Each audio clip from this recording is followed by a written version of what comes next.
how's it going? That's okay. I was late last time, so it's fine.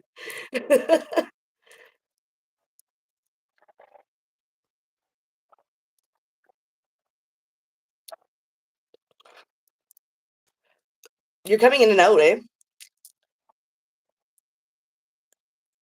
Oh yeah, I can't even hear what you're saying.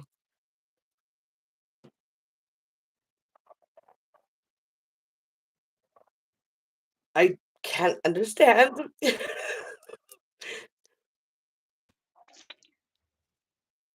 There, oh,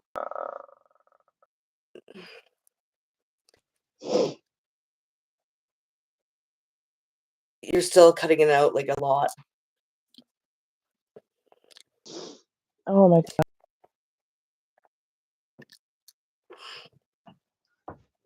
I hate this damn thing. I don't. It's the phone on the phone network. I don't understand why that wouldn't work. Well, now at least I can hear How you about and now? stuff. It's like even Oh, that's yeah, good. so it's better outside than it is in the house. In the middle of the yard, shall I? That's anyway. Yeah, I don't know why it wouldn't work. It is literally the cell network. I'm just in the shed and that's it. It's not. Yeah. Is it the metal roof? Maybe. Oh, maybe it actually might be because it's a metal roof. I don't know. I didn't even think of that. Oh my god. Somewhere in this house we have a Wi-Fi extender or something. Whatever. Yeah, I have one of those because I'm like my bedroom. I'm doing this in my bedroom, which is actually in the basement. So I've got those like Right. routers or whatever or extenders that like I have to put around the house. Make a triangle, kind of like.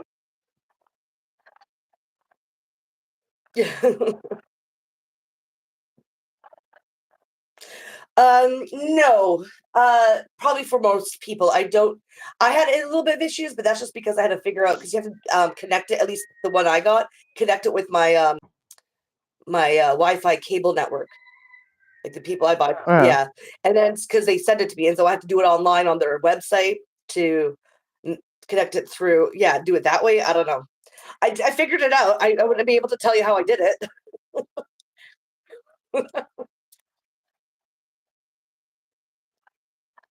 Yeah.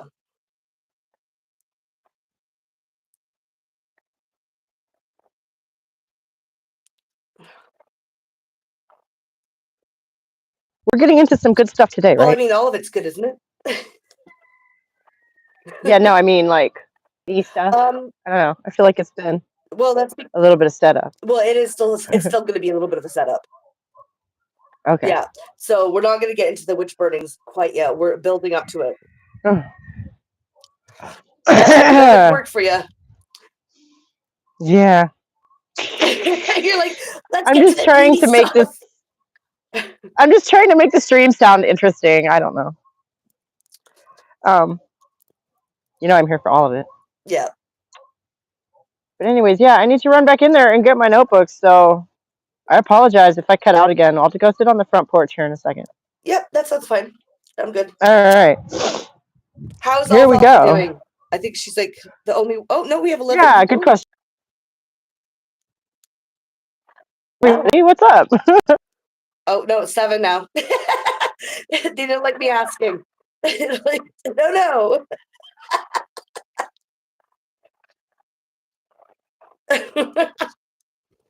Yeah, so as I have it here, so we have the accumulation of labor and the degradation of women. So we will be getting into, I think, the witch burnings in this chapter. It's just that we're going subchapter by subchapter. So we're still going to be talking about today, at least, the capitalist accumulation and accumulation of labor in Europe. So it's still going to start off with labor, then the land privatization in Okay, Europe. so this is all going to sound really familiar, probably still. Yeah. To like the modern day, Well, it showcases what capitalists needed for the enclosures of the commons. What started happening with that, because that has a lot to do with the witch, like before the setup of the witch burnings. Yeah, and then land privatization in Europe. What? You cut off again. Sorry. I can't I can't understand you, hon. Yep.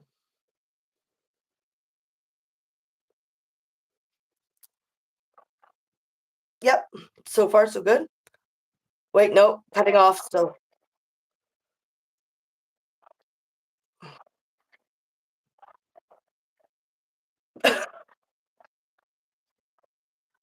Yeah, you probably should get one of those you should probably definitely get one of those extender things because like I could barely get any reception, like Wi-Fi reception down in the basement until I did that. Well, see, that makes sense. But last week I sat out there and used the cell network and it worked fine. Yeah. Well, Or that's what two it weeks does. ago, Like whenever it that would was. work sometimes, and then sometimes it would just cut off. Yeah. So, yeah. Hi, Belle. Oh, hey, Belle, what's up? Alfalfa Belle, how's everybody doing? If you can actually hear me now. And my neighbor's cutting his grass, so apologies for that.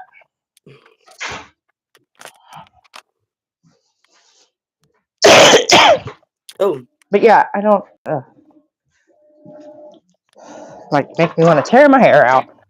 yeah, I know it's annoying. I hate this. I hate like you know that there's a way to make everything a lot easier, and it just wants to be difficult. Yeah. I mean, on the other hand, we're talking across a continent, so you know, Yeah, there's difficult and then there's difficult, I suppose. We should keep our perspective, right? but the thing is, why do we need an extender though? That's my thing. See, I think they're Well, making it yeah. difficult because if it can work, Yeah. why isn't it just working?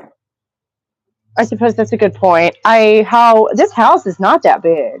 I know I have sat in places further away from the Wi-Fi box than I am from the one here. You know that? You know, stuff like that. Yeah. Well, It see, just, the reason why yeah. I thought that is because okay, so I'm on Shaw, right? That's the company's name. But Shaw Okay. got taken over by Rogers, and when Rogers took it over, all of a sudden my Wi-Fi didn't work, and I needed to get extenders.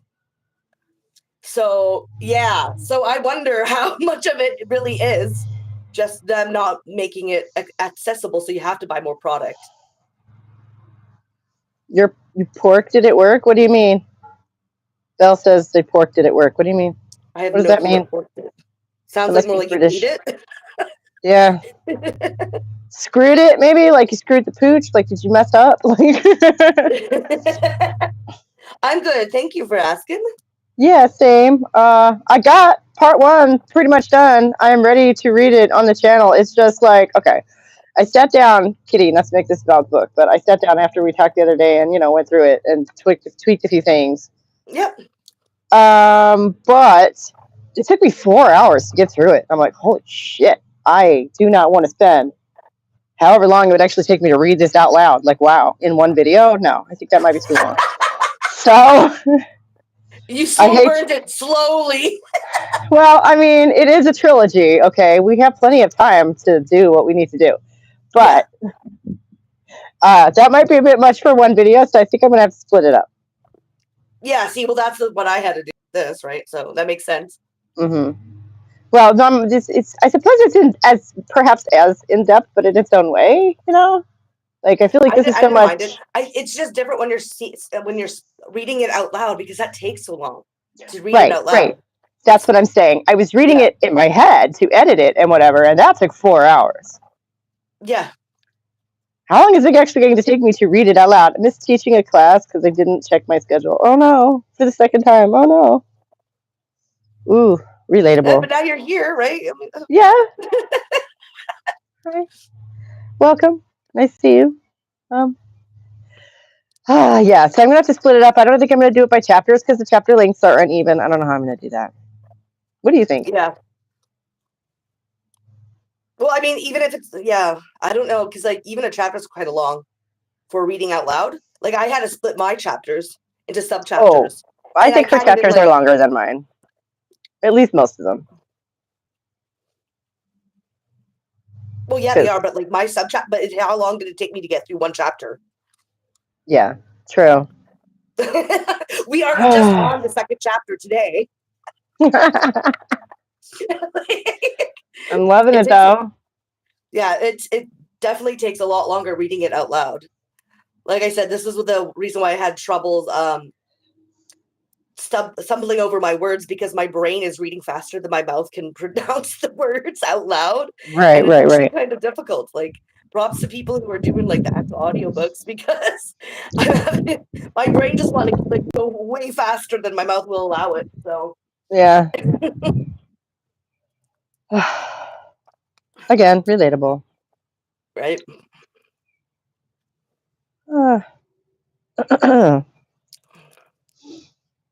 So yeah, I guess if you say just do it by chapter, weekly video readings. Yeah, something like that. The first couple of chapters are shorter because there's less.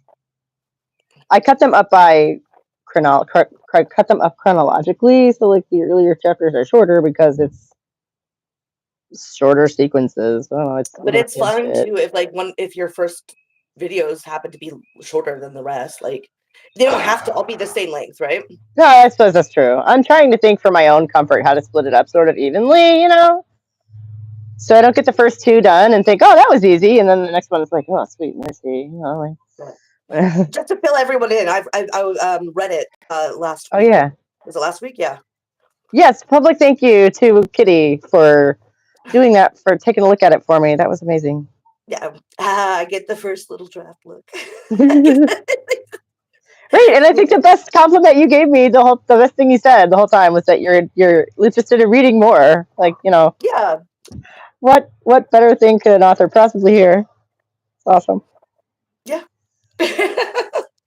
Especially now that I know like the trajectory of where it's going, because like Mm. that's another thing too. Try to critique something, or like, Yeah, suggest things if you don't know where it's headed, because like if it was headed a certain direction, it would be good. If it headed to a different one, maybe it wouldn't be as good. You know what I mean? right, right, right, right, Yeah. right.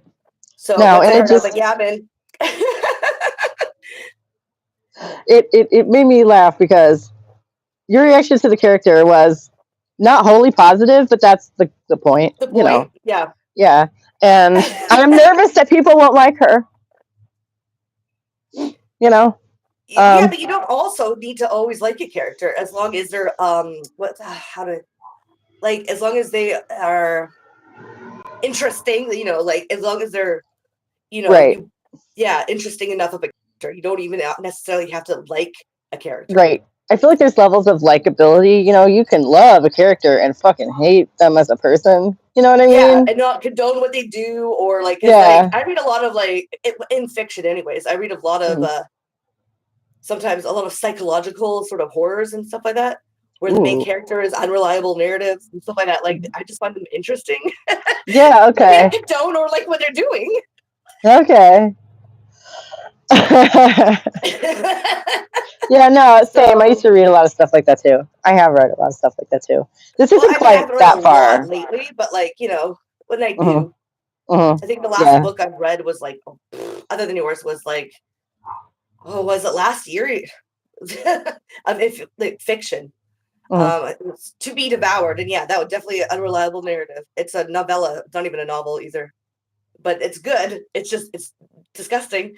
It sounds interesting. It's our main character who she's suffered a traumatic experience with the death of her family in a car accident. Anyway, so she's traumatized, and the way she deals with it is disassociation, but she starts to hyper focus on certain things that help her disassociate, and one of them's the idea of what it might be like to be a vulture, because there's lots Hmm. of vultures in her area, like she's out in the rural areas, and Yeah. yeah, it's she starts to think that they start talking to her.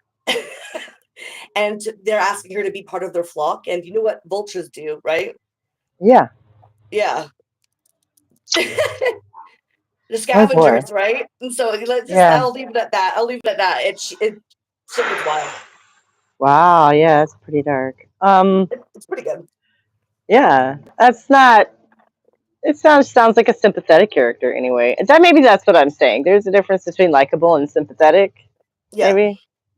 Um. Well, compelling. That's the word I was trying to find. Compelling. Mm, mm-hmm. You don't have to have a good likable character. They just need to be a compelling character. Right. And getting their, emotional responses as if they were a real person seems like a good Well, pointer exactly. to me. Yeah. Um, and as far as the snobbery, that just makes her like her mother, doesn't it? Yeah. Yeah. The snobbery. I'm like, Anyways, I digress. anyways, I'm like, yeah, that's not. I'm like, you are definitely an upper class woman. Just like you don't have this perspective or like the macro perspective of life you think you've got. I love it so much. It's so great. I Anyways, love yeah, it so much. little Yeah. spoilers, I guess. There. Sorry about that, but Well, no, we do that. We do that around here. I mean, I'm trying to drum up interest, over yeah, time. And so the only way to do that is to talk about it, right? So yep. I'm just not going to give away the ending because, well, Well, no, because I'd be mad. I want to know what happens when I read it. you got to keep some things close to your chest, right? Exactly. Yeah. I'm So excited about the ending, if that, for what that's worth. yeah, Yeah. yeah. Well, I'm excited too because I've only read that little small part that. Yeah. So there's because I know you emailed me. You got my email back, right? Yeah. About asking you questions whenever. Yeah. Yeah. I just hadn't got back to it for the last couple of days because, how that happens. Yeah. Yeah. Well, I know. So are we almost ready to go? Oh, yeah. Oh, Oh, yeah. we only Whenever. got two in. Woo! Yeah. At least we Well, got two. we got two of our regulars, and it's going to be out there for anybody who wants to watch it and educate themselves about what's really going on, for heaven's sake. Yeah. The Oh, and I did read comparisons. most of that article you sent me. Well, this is more closely related to the what book we're about to read here. The one Okay. Yeah. what's her name? The journalist. Shoot. Whitney Webb. Yeah, yeah. I read a lot of that. I couldn't read the whole thing. It's too disturbing. Yeah, It's that's like, only yep, the first yep. part. It's going to be a 3-part thing too. Oh my god. It's like, yep, yep. I get it. I get it. And like, don't. I don't. Maybe I sound like a snob now, but I do feel like I know a lot of that already. Like, not. I haven't seen the dots connected, but it's like, yeah, no, I see the constellation. Like, I get it. Yeah. No, this is just the primary part. Like that, just so kind of like the yeah. Ah, well, be If you sure don't and. know, just give a little rundown. What I sent her was a link to one was it One Nation Under Blackmail or one something. There's another one another book that she investigated that's the same sort of title but a little bit different. Mm, Anyways, this one is about the links between P. Diddy and the people behind him, like Clive Davis, and the record company like MCA, which is actually a CIA front record label.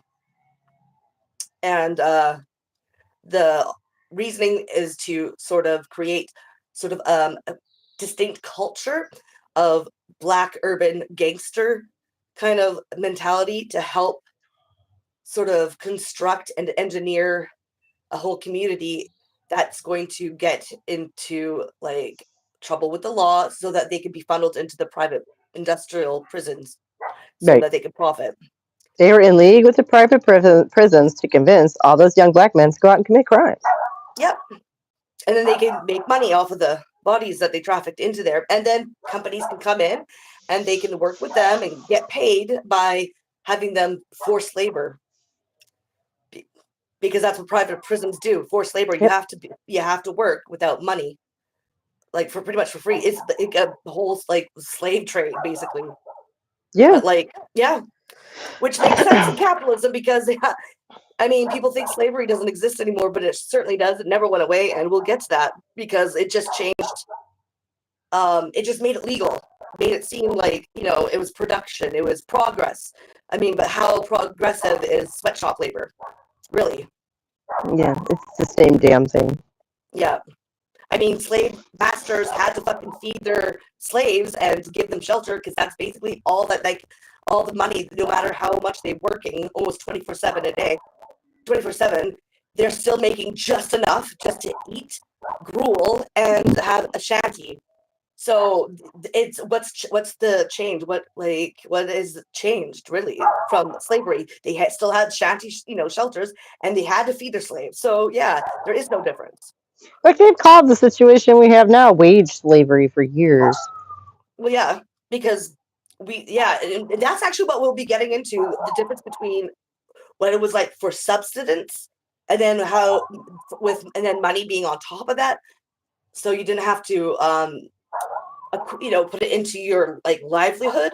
That was just Hmm. sort of extra because you can have your own, you made your own food, you did your, you were able to not be dependent upon the masters. Where now they've sort of imposed the commons and then forcing you to pay for the necessities of life, the Yeah. reproduction of labor. So that's what then when the whole term of wage slavery came around. Yep. So that's what we'll be Fun. getting into actually. So that's a good segue. All right, let's do it. Yeah. All right. Okay, just to remind everybody, I'm going to be muted on here. If you want to take notes, I left my notebook. Did I really do that? Oh my god, I'm so stupid. It's okay. So I'm going to have to go and get it, but you won't be listening to me anyway. So carry on, and I will be muted. You won't have to listen to the stupid dog either. Right. Okay. Anyway, so write comments and we'll read them after. Is what I was going to say. Yeah, I'm gonna start, and you can always look back, right? Yeah. Okay. So we're gonna start with the introduction and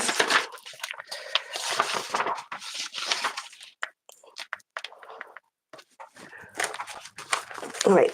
The accumulation of labor and the degradation of women, constructing difference in the transition to capitalism.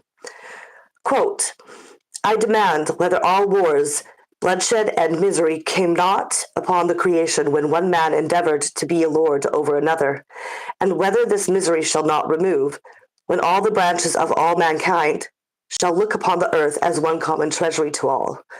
End quote, by Gerard Winstanley in The New Law of Righteousness, circa 1649. Quote, to him, she was a fragmented commodity whose feelings and choices were rarely considered. Her head and her heart were separated from her back and her hands, and divided from her womb and vagina. Her back and muscle were pressed into field labor. Her hands were demanded to nurse and nurture the white man. Her vagina, used for his sexual pleasure, was the gateway to the womb, which was his place of capital investment. The capital investment being the sex act, and the resulting child the accumulated surplus. End quote. From Barbara Omolad in Heart of Darkness, circa 1983. So we're going to start with the introduction. And all right. The development of capitalism was not the only possible response to the crisis of feudal power. Throughout Europe, vast communalistic social movements and rebellions against feudalism had offered the promise of a new egalitarian society built on social equality and cooperation. However, by 1525, their most powerful expression, the Peasant War in Germany, or as Peter Blickel called it, the Revolution of the Common Man, was crushed. 100,000 rebels were massacred in retaliation. Then, in 1535, New Jerusalem, the attempt made by the Anabaptists in the town of Münster to bring the kingdom of God to earth, also ended in a bloodbath, first undermined presumably by the patriarchal turn taken by its leaders, who, by imposing polygamy, caused women among their ranks to revolt. With these defeats, compounded by the spread of witch hunts and the effects of colonial expansion, the revolutionary process in Europe came to an end. Military might was not sufficient, however, to avert the crisis of feudalism. By the late Middle Ages, the feudal economy was doomed, faced with an accumulation crisis that stretched far more than a century. We deduce its dimension from some basic estimates indicating that between 1350 and 1500, a major shift occurred in the power relation between workers and masters. The real wage increased by 100%, prices declined by 33%, rents also declined, the length of the working day decreased, and a tendency appeared toward local self-sufficiency. Evidence of a chronic disaccumulation trend in the period is also found in the pessimism of the contemporary merchants and landlord owners and the measures which the European states adopted to protect, suppress competition, and force people to work at the conditions imposed. As the entries in the registers of the feudal manors recorded, the work was not worth the breakfast. The feudal economy could not reproduce itself, nor could a capitalist society have evolved from it, for self-sufficiency and the new high-wage regime allowed for the wealth of the people, but excluded the possibility of capitalistic wealth. It was in response to this crisis that the European ruling class launched the global offensive that in the course of at least 3 centuries was to change the history of the planet, laying the foundations of a capitalist world system in the relentless attempt to appropriate new sources of wealth, expand its economic basis, and bring new workers under its command. As we know, conquest, enslavement, robbery, murder, in brief force, were the pillars of this process. Thus, the concept of a transition to capitalism is in many ways a fiction. British historians in the 1940s and 1950s used it to define a period, roughly from 1450 to 1650, in which feudalism in Europe was breaking down while no new social economic system was yet in place. Though elements of a capitalist society were taking shape, the concept of transition then helps us to think of a prolonged process of change and of societies in which capitalist accumulation coexisted with political formations not yet predominantly capitalistic. The term, however, suggests a gradual linear historical development, whereas the period it names was among the bloodiest and most discontinuous in world history. One that saw apocalyptic transformations and which historians can only describe in the harshest terms, such as the Iron Age, the Age of Plunder, and the Age of the Whip. Transition, then, cannot evoke the changes that paved the way to the advent of capitalism and the forces that shaped them. In this volume, therefore, I use the term primarily in a temporal sense, while I refer to the social processes that characterized the feudal reaction and the development of capitalist relations with the Marxist concept of primitive accumulation, though I agree with its critics that we must rethink Marx's interpretation of it. Marx introduced the concept of primitive accumulation at the end of Capital Volume 1 to describe the social and economic restructuring that the European ruling class initiated in response to its accumulation crisis, and to establish in polemics with Adam Smith that 1. Capitalism could not have developed without a prior concentration of capital and labor, and that 2. The divorcing of the workers from the means of production, not the absence of the rich, is the source of capitalist wealth. Primitive accumulation, then, is a useful concept, for it connects the feudal reaction with the development of a capitalist economy, and it identifies the historical and logical conditions for the development of the capitalist system. Privative, as in ordinary, originary, indicating a precondition for the existence of capitalist relations as much as specific event in time. Marx, however, analyzed primitive accumulation almost exclusively from the viewpoint of the waged industrial proletariat, the protagonist, in his view, of the revolutionary process of his time and the foundations for the future communist society. Thus, in his account, primitive accumulation consists essentially in the expropriation of the land from the European peasantry and the formation of the free independent worker, although he acknowledged that, and I quote, the discovery of gold and silver in America, the extirpation, enslavement, and entombment in mines of the aboriginal population of America, the beginning of conquest and looting of the East Indies, the turning of Africa into a preserve for the commercial hunting of black skins, are the chief moments of primitive accumulation, end quote. Marx also recognized that a great deal of capital, which today appears in the United States without any certificate of birth, was yesterday in England the capitalized blood of children, end quote. By contrast, we do not find in his work any mention of the profound transformations that capitalism introduced in the reproduction of labor power and the social position of women, nor does Marx analysis of primitive accumulation mentioned the Great Witch Hunt of the 16th and 17th centuries, although this state-sponsored terror campaign was central to the defeat of the European peasantry, facilitating its expulsion from the lands it once held in common. In this chapter and those that follow, I discuss these developments, especially with reference to Europe, arguing that 1. The expropriation of European workers from their means of subsistence and the enslavement of Native Americans and Africans to the mines and plantations of the New World were not the only means by which a world proletariat was formed and accumulated. 2. This process required the transformation of the body into a work machine and the subjugation of women to the reproduction of the workforce. Most of all, it required the destruction of the power of women, which in Europe as in America was achieved through the extermination of the so-called witches. 3. Primitive accumulation, then, was not simply an accumulation and concentration of exploitable workers and capital. It was also an accumulation of differences and divisions within the working class, whereby hierarchies built upon gender as well as race and age became constitutive of class rule and the formation of the modern proletariat. 4. We cannot therefore identify capitalist accumulation with the liberation of the worker, female or male, as many Marxists, among others, have done, or see the advent of capitalism as a moment of historical progress. On the contrary, capitalism has created more brutal and insidious forms of enslavement, as it has planted into the body of the proletariat deep divisions that have served to intensify and conceal exploitation. It is in great part because of these imposed divisions, especially those between women and men, that capitalist accumulation continues to devastate life in every corner of the planet.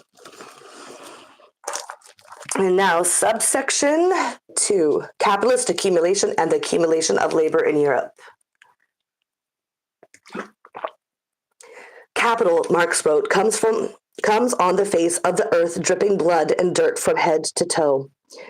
And indeed, when we look at the beginning of capitalist development, we have the impression of being in an immense concentration camp. In the New World, we have the subjugation of the Aboriginal populations to the regimes under which multitudes of people were consumed to bring silver and mercury to the surface in the mines of the Huancavelica and Potosi. In Eastern Europe, we have a second serfdom, tying to the land a population of farmers who had never previously been enserfed. In Western Europe, we have the enclosures, the witch hunt, the branding, whipping, and incarceration of vagabonds and beggars in newly constructed workhouses and correction houses, which were models for the future prison system. On the horizon, we have the rise of the slave trade, while on the seas, ships are already transporting indentured servants and convicts from Europe to America. What we deduce from this scenario is that force was the main leveler, the main economic power in the process of primitive accumulation, because capitalist development an immense leap in the wealth appropriated by the European ruling class and the number of workers brought under its command. In other words, primitive accumulation consisted in an immense accumulation of labor power, dead labor, in the form of stolen goods, and living labor in the form of human beings made available for exploitation, realized on a scale never before matched in the course of history. Significantly, the tendency of the capitalist class during the first 3 centuries of its existence was to impose slavery and other forms of coerced labor as the dominant work relation, a tendency limited only by the workers' resistance and the danger of the exhaustion of the workforce. This was true not only in the American colonies, where, by the 16th century, economies based on coerced labor were forming, but in Europe as well. Later, I examine the importance of slave labor and the plantation system in capitalist accumulation. Here, I wanted to stress that in Europe too, in the 15th century, slavery never completely abolished. It was revitalized. As reported by the Italian historian Salvador Bono, to whom we owe the most extensive study of slavery in Italy, there were numerous slaves in the Mediterranean areas in the 16th and 17th centuries, and their numbers grew after the Battle of Lepanto in 1571 that escalated the hostilities against the Muslim world. Bono calculates that more than 10,000 slaves lived in Naples and 25,000 in the Neapolitan kingdom as a whole. 1% of the population. And similar figures applied to other Italian towns and to southern France. In Italy, a system of public slavery developed whereby thousands of kidnapped foreigners, the ancestors of today's undocumented immigrant workers, were employed by city governments for public works or were farmed out to private citizens who employed them in agriculture. Many were destined for the oars, an important source of such employment being the Vatican fleet. Slavery is that form of exploitation towards which the master always strives. Europe was no exception. This must be emphasized to dispel the assumption of a special connection between slavery and Africa. But in Europe, slavery remained a limited phenomenon, as the material conditions for it did not exist, although the employer's desires for it must have been quite strong if it took until the 18th century before slavery was outlawed in England. The attempt to bring back serfdom failed as well, except in the East, where population scarcity gave landlords the upper hand. In the West, its restoration was prevented by peasant resistance, culminating in the German Peasant War, a broad organizational effort spreading over 3 countries, Germany, Austria, Switzerland, and joining workers from every field, farmers, miners, artisans, including the best German and Austrian artists. This revolution of the common man was a watershed in European history. Like the 1917 Bolshevik Revolution in Russia, it shook the powerful to the core, merging in their consciousness with the Anabaptists' takeover Munster, which confirmed their fears that an international conspiracy was underway to overthrow their power. After its defeat, which occurred in the same year as the conquest of Peru, and which was commemorated by Albrecht Dürer with the monument to the vanquished peasants, the revenge was merciless. Thousands of corpses laid on the ground from Thuringia to Alsace, in the fields, in the woods, in the ditches of 1,000 dismantled burned castles, murdered, tortured, impaled, martyred. But the clock could not be turned back. In various parts of Germany and the other territories that had been at the center of the war, customary rights and even forms of territorial government were preserved. This was an exception. Where workers' resistance to reinsertment could not be broken, the response was the expropriation of the peasantry from its land and the introduction of forced wage labor. Workers attempting to hire themselves out independently or leave their employers were punished with incarceration and even with death. In the case of recidivism, a free wage labor market did not develop in Europe until the 18th century, and even then, contractual wage work was obtained only at the price of an intense struggle and by a limited set of laborers, mostly male and adult. Nevertheless, the fact that slavery and serfdom could not be restored meant that the labor crisis that had characterized the late Middle Ages continued in Europe into the 17th century, aggravated by the fact that the drive to maximize the exploitation of labor put in jeopardy the reproduction of the workforce. This contradiction, which still characterizes capitalist development, exploded most dramatically in the American colonies, where work, disease, and disciplinary punishments destroyed 2/3 of the Native American population in the decades immediately after the conquest. Just quickly. Oop.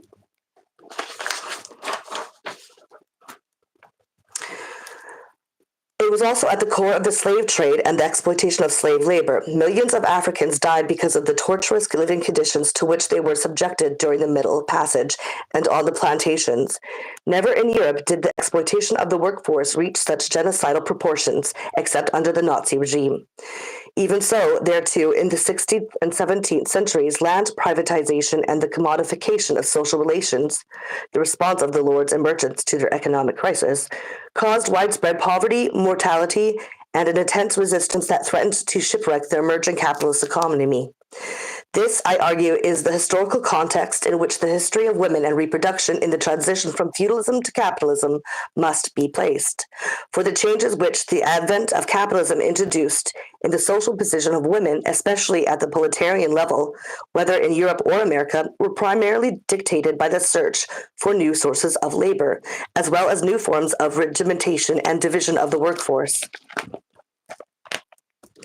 In support of this statement, I trace the main developments that shaped the advent of capitalism in Europe, land privatization and the price revolution, to argue that neither was sufficient to produce a self-sustaining process of proletarianization, I then examine in broad outlines the policies which the capitalist class introduced to discipline, reproduce, and expand the European proletariat, beginning with the attack it launched on women, resulting in the construction of a new patriarchal order, which I define as the patriarchy of the wage. Lastly, I look at the production of racial and sexual hierarchies in the colonies, asking to what extent they could form a terrain of confrontation or solidarity between indigenous, African, and European women, and between women and men.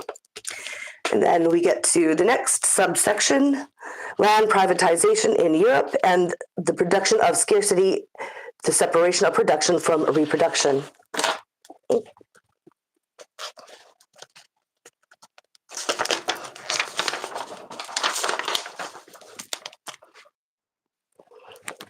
From the beginning of capitalism, the immiseration of the working class began with the war and land privatization. This was an international phenomenon. By the mid-16th century, European merchants had expropriated much of the land of the Canary Islands and turned them into sugar plantations. The most massive process of land privatization and enclosure occurred in the Americas, where, by the turn of the 17th century, 1/3 of the communal indigenous land had been appropriated by the Spaniards under the system of the encomienda. Loss of land was also one of the consequences of slave raiding in Africa, which deprived many communities of the best among their youth. In Europe, land privatization began in the late 15th century, simultaneously with colonial expansion. It took different forms: the eviction of tenants, rent increases, and increased state taxation, leading to debt and the sale of land. I define all these forms as land expropriation because even when force was not used, the loss of land occurred against the individual's or the community's will and undermined their capacity for subsistence. Two forms of land expropriation must be mentioned: war, whose character changed in this period, being used as a means to transform territorial and economic arrangements, and religious reform. Before 1494, warfare in Europe had mainly consisted of minor wars, characterized by brief and irregular campaigns. These often took place in the summer to give the peasants, who formed the bulk of the armies, the time to sow their crops. Armies confronted each other for long periods of time without much action. But by the 16th century, wars became more frequent and a new type of warfare appeared, in part because of technological innovation, but mostly because the European states began to turn to territorial conquest to resolve their economic crisis, and wealthy financiers invested in it. Military campaigns became much longer. Armies grew tenfold, and they became permanent and professionalized. Mercenaries were hired who had no attachment to the local population, and the goal of warfare became the elimination of the enemy, so that war left in its wake deserted villages, fields covered with corpses, famines, and epidemics, as in Albrecht Dürer's The Four Horsemen of the Apocalypse, circa 1498. This phenomenon, whose traumatic impact on the population is reflected in numerous artistic representations, changed the agricultural landscape of Europe.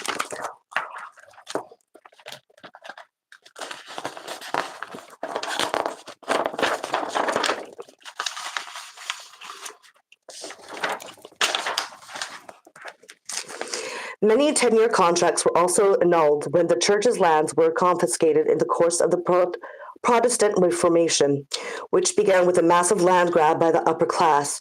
In France, a common hunger for the church's land at first united the lower and higher classes in the Protestant movement.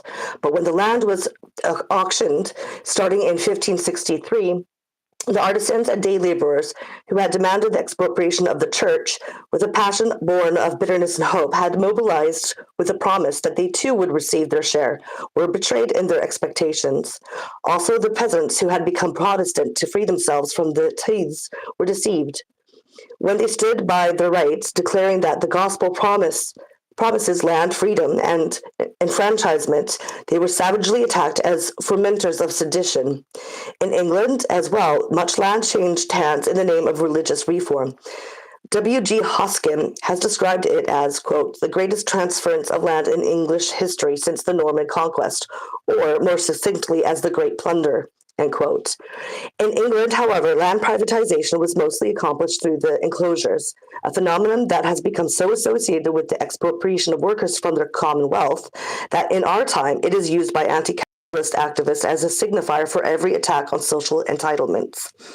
In the 16th century, enclosure was a technical term, indicating a set of strategies the English lords and rich farmers used to eliminate communal land property and expand their holdings.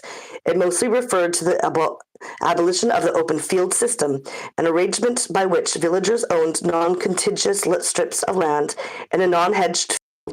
Enclosing also included the fencing off of the commons and the pulling down of the shacks of poor cottagers, who had no land but could survive because they had access to customary rights. Large tracts of land were also enclosed to create deer parks, while entire villages were cast down to be laid to pasture.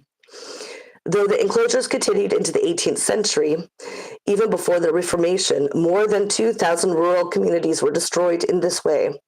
So severe was the extinction of rural villages that in 1518 and again in 1548, the Crown called for an investigation. But despite the appointment of several royal commissions, little was done to stop this trend. What began instead was an intense struggle climaxing in numerous uprisings accompanied by a long debate on the merits and demerits of land privatization, which is still continuing today, revitalized by the World Bank's assault on the vast planetary commons. Briefly put, the argument proposed by modernizers from all political perspectives is that the enclosures boosted agricultural efficiency, and the dislocations they produced were well compensated by a significant increase in agricultural productivity. It is claimed that the land was depleted, and if it had remained in the hands of the poor, it would have ceased to produce. This is what anticipated Garrett Hardin's Tragedy of the Commons. While its takeover by the rich allowed it to rest. Coupled with agricultural innovation, the argument goes the enclosures made the land more productive, leading to the expansion of the food supply. From this viewpoint, any praise for communal land tenure is dismissed as nostalgia for the past, the assumption being that agricultural communalism is backward and inefficient, and that those who defend it are guilty of an undue attachment to tradition. But these arguments do not hold. Land privatization and the commercialization of agriculture did not increase the food supply available to the common people, though more food was made available for the market and for export. For workers, they inaugurated 2 centuries of starvation in the same way as today, even in the most fertile areas of Africa, Asia, and Latin America. Malnutrition is rampant due to the destruction of communal land tenure and the export or perish policy imposed by the World Bank's structural adjustment programs. Nor did the introduction of the new agricultural techniques in England compensate for this loss. On the contrary, the development of agrarian capitalism worked hand in glove with the impoverishment of the rural populations. A testimony to the misery produced by land privatization is the fact that, barely a century after the emergence of agrarian capitalism, 60 European towns had instituted some form of social assistance or were moving in this direction, and vagabondage had become an international problem.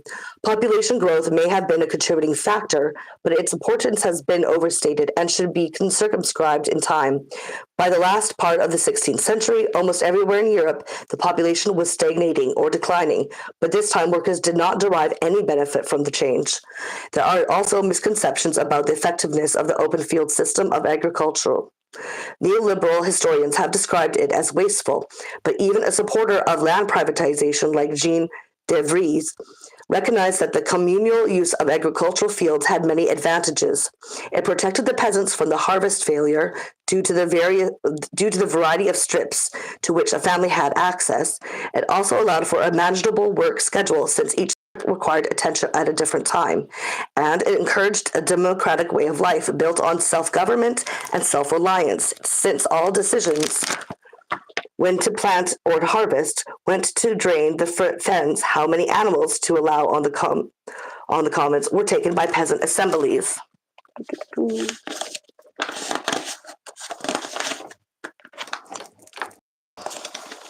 Come on.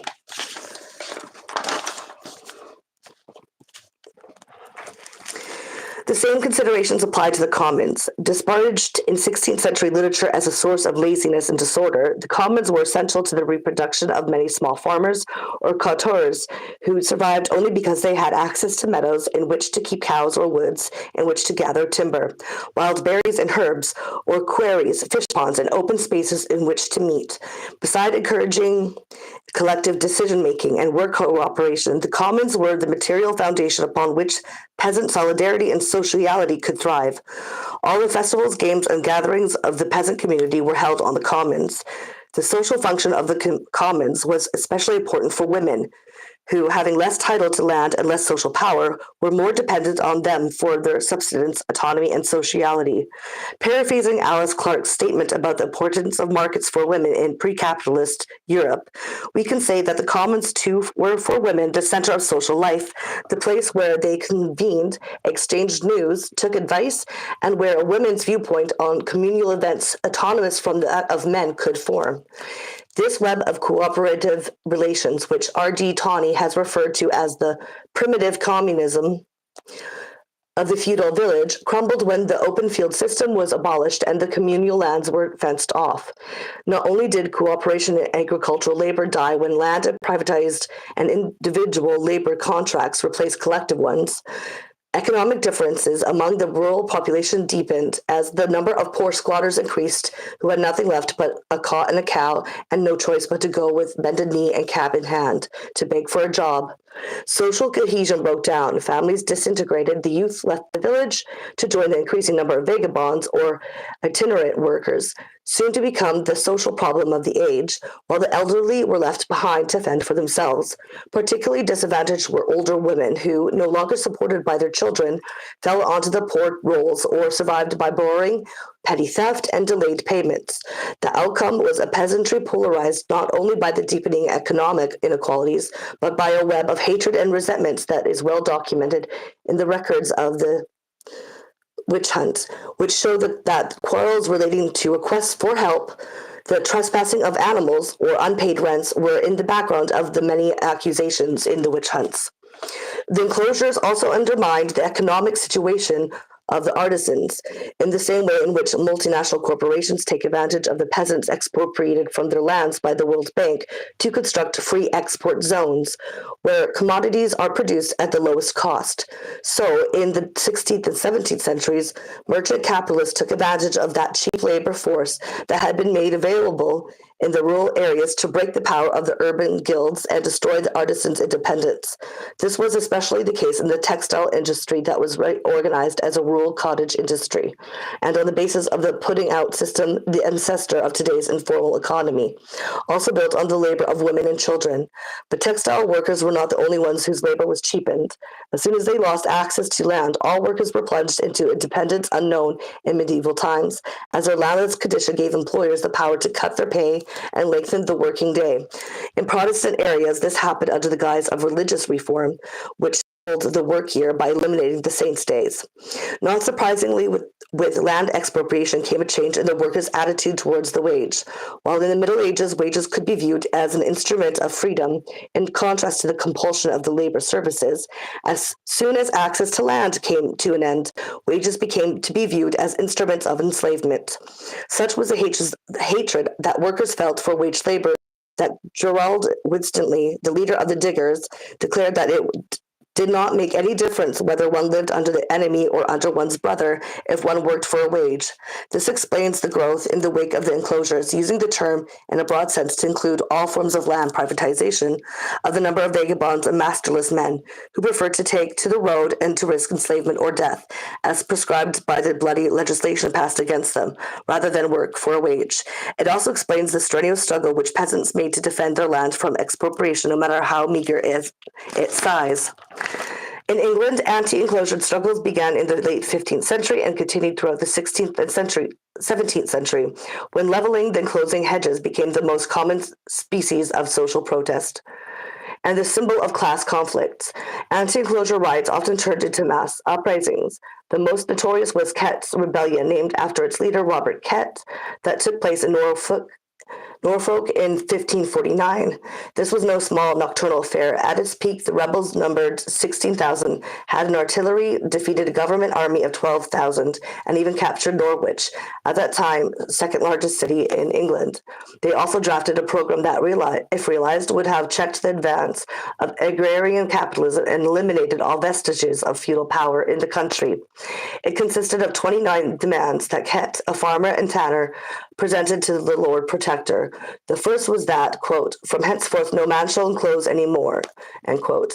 Other articles demanded that rent should be reduced to the rates that had prevailed 65 years before that.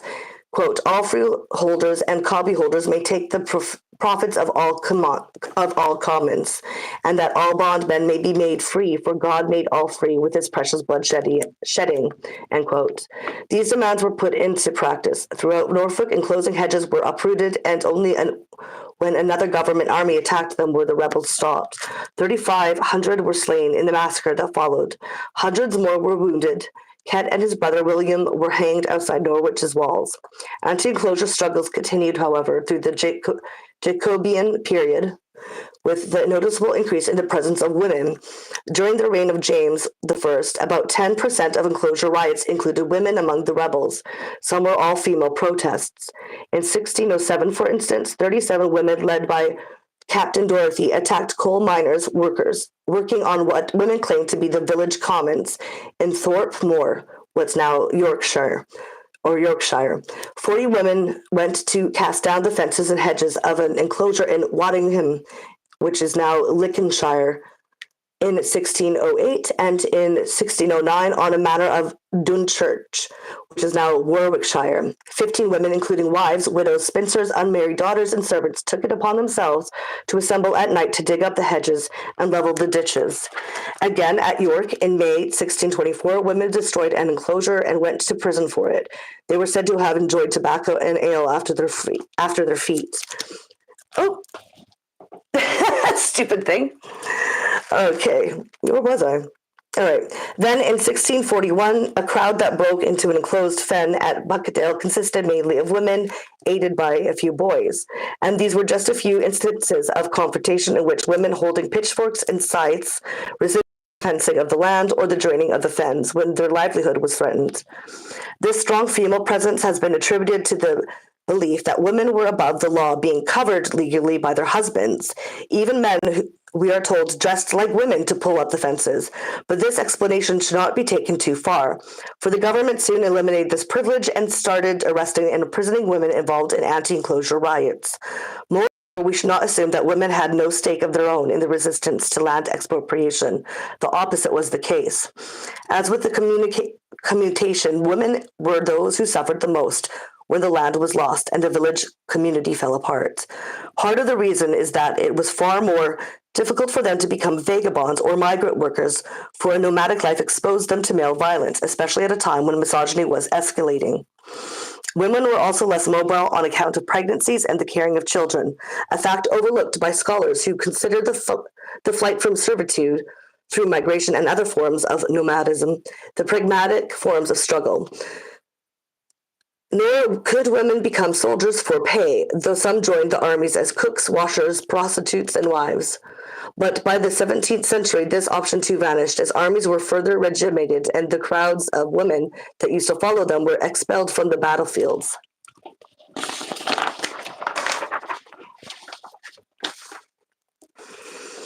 Women were also more negatively impacted by the enclosures because as soon as land was privatized and monetary relations began to dominate economic life, they found it more difficult than men to support themselves, being increasingly confined to reproductive labor at the very time when this work was being completely devalued.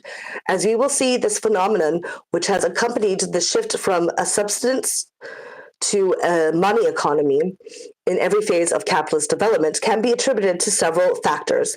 It is clear, however, that the commercialization of economic life provided the material conditions for it. With the demise of the subsistence economy that had privileged in pre-capitalist Europe, the unity of production and reproduction, which has been typical of all societies based on production for use, came to an end, as these activities became the carriers of different social relations and were sexually differentiated. In the new monetary regime, only production for market was defined as a value-creating activity, whereas the reproduction of the worker began to be considered as valueless from an economic viewpoint and even ceased to be considered as work. Reproductive work continued to be paid, though at the lowest rates, when performed for the master class or outside the home. But the economic importance of the reproduction of labor power carried out in the home and its function in the accumulation of capital became invisible, being mystified as a natural vocation labeled women's work and women's labor. In addition, women were excluded from many waged occupations, and when they worked for a wage, they earned a pittance compared to the average male wage. These historic changes that peaked in the 19th century with the creation of the full-time housewife redefined women's position in society and in relation to men. The sexual division of labor that emerged from it not only fixed women to reproductive work, but increased their dependence on men, enabling the state and employers to use the male wage as a means to command women's labor. In this way, the separation of commodity production from the reproduction of labor power also made possible the development of a specifically capitalist use of the wage and of the markets as means for the accumulation of unpaid labor. Most importantly, the separation of production from reproduction created a class of proletarian women who were as dispossessed as men, but, unlike their male relatives, in a society that was becoming increasingly monetarized, had almost no access to wages, thus being forced into a condition of chronic poverty, economic dependence, and invisibility as workers. As we will see, the devaluation of feminization of reproductive labor was a disaster for male workers, for the devaluation of reproductive labor inevitably devalued its product, labor power. But there's no doubt that in the transition from feudalism to capitalism, women suffered a unique process of social degradation that was fundamental to the accumulation of capital and has remained so ever since. Also, in view of these developments, we cannot say then that the separation of the worker from the land and the advent of a money economy realized the struggle which the medieval serfs had fought to free themselves from bondage. It was not the workers, male or female, who were liberated by land privatization. What was liberated was capital, as the land was now free to function as a means of accumulation and exploitation, rather than as a means of subsistence. Liberated were the landlords who now could unload onto the workers most of the costs of their reproduction, giving them access to some means of subsistence only when directly employed. When work would not be available or would not be sufficiently profitable, as in times of commercial or agricultural crisis, workers instead could be laid off and left to starve.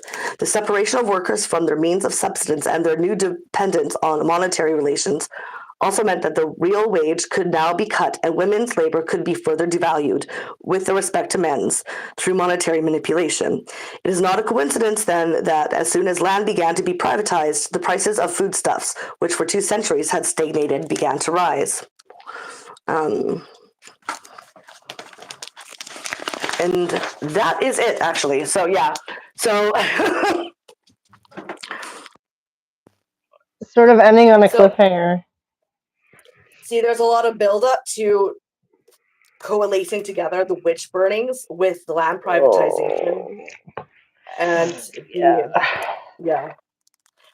No, it's really starting to get to me a little bit. Actually, it's starting to give me the willies because I keep forgetting that we're actually talking about the witch burnings because I'm having such fun drawing the parallels between this period and those periods. Yeah. Well, And you'll then see every too time, with the witch. You'll see too when we get into the witch burnings, the right? build And up it's too for like the whole women hating now. yeah, Like the correlations, you'll be definitely be able to see. It might not be as horrific as witch burning, but that isn't to say that we can't learn from the past and prevent what might be worse off later on, because right, it will right. probably get worse. Yeah, yeah. And that's what I'm saying is that no, it kind of sounds like all of these stories end up with a massacre. Yeah. They all end Usually, that way. when And that's capitalism bad. tries to reform it or reconstruct itself, which is happening now, this is what people refer to as the fourth industrial revolution or something like that. When it's restructuring itself, there is always massacre. It needs like it to bring to heel the worker. The only difference that this time is capitalism has already been globalized, Hmm. and now we have such technologies such as like AI, robotics. We don't need as many workers, which means we don't need as many people alive, which is kind of scary when you think about it. Like what, and Hmm. then so if massacres are in the sort of the restructuring of capitalism, you know what I mean? Hmm. It's like a Hmm. feature, and the fact that Like, they got the technology, you don't need all these workers. Like when especially with the U.S. when they're talking about bringing the factories back to America, one, why would they? You don't have the built structure already. You don't have workers who know how to actually work in those factories anymore. like Like, Americans don't want to be factory workers right? anyway. Come It's not going to on. happen. So, but my thoughts are he's purposely crashing the economy, and then what he's doing is taking away all the social safety nets so that they can steal all the treasury for themselves and then let people just, and because like they don't even need that many workers. They have technology, and I mean technological feudalism. You only need so many people to like maintain the tech, and who everybody else needs, like they could just starve to death basically, and that's what's going to happen when you take all the social safety nets away. And we see people getting deported and human trafficked into like places like El Salvador, where they're going to be like tortured to death and just for pittance, like for cheap, so they could just like swoosh anyone away. And Trump just like recently stated that he's now considering sort of like allowing like natural born citizens, Yeah. yeah, if they're criminals, just that's fine. I think it's a good idea. No, no, They no. have, Bad people. yeah, Which, the like, criminals. define But the that. thing is, we now know 90% of those that are sent to El Salvador and then they've been detained have no criminal record whatsoever. Which, like, literally his definition of bad is somebody who pisses him off. So, Yeah, so yeah, well, exactly. Anyone who challenges power. right. Which, like, I stand by my decision a few months ago to step back from making those videos. Like, I swear to God, I smelled this in the wind and I didn't want to sound paranoid. Well, You I know, mean, best I case wouldn't have scenario, I sounded get paranoid. anywhere I with would it have been and I like, end up in totally. prison. We, I would have been huh? totally on your side. What? Because I mean, I would totally be on your side. You wouldn't have sounded paranoid to me. I'd be all with you. I'd be backing you up. I'd be like, yeah. I know, but I don't want to go to prison. I have stuff to do. Well, I know. I'm just saying. I want to survive this So far, period, they're you not know? coming for. So far, I This mean, too they're will not coming for pass. anyone who like is critical, but it's mostly for now, anyways. Yeah, Though, yeah, so yeah, you yeah, know, yeah. It's been 3 months. I know, and balls to the walls, like Mm-hmm. Pedal to the metal, baby. Yeah, yeah. yeah, Absolutely. And yeah, want no yeah, involvement with that, essentially, because this too shall pass and I have stuff to do. yeah. Well, Not to sound like blasé about it. I just hope he doesn't actually manage to blow it all up, you know? oh, we probably will. That's what I Oh, how think. in the fuck are we gonna, like, so that just makes it all pointless, thanks. So, like, I'm Well, even no, it more doesn't make glad it that I'm not pointless. That, wasting my but it time. is what it is. Like it is what it is. If there's a like if this is how it's going already, like if it's not just gonna blow over just because, that's like wish fulfillment, it's wishful thinking. No, I mean, I'm not saying it isn't going to be bad. I'm not saying we're going to go back to normal. That's not what I'm saying Okay. at all. No, no. Hopefully, we might learn a thing or two. Here's hoping. Knock on wood. Yeah, that's what I'm hoping from it, right? Yeah, I'm hoping we will survive. Right? That's my goal. Hmm.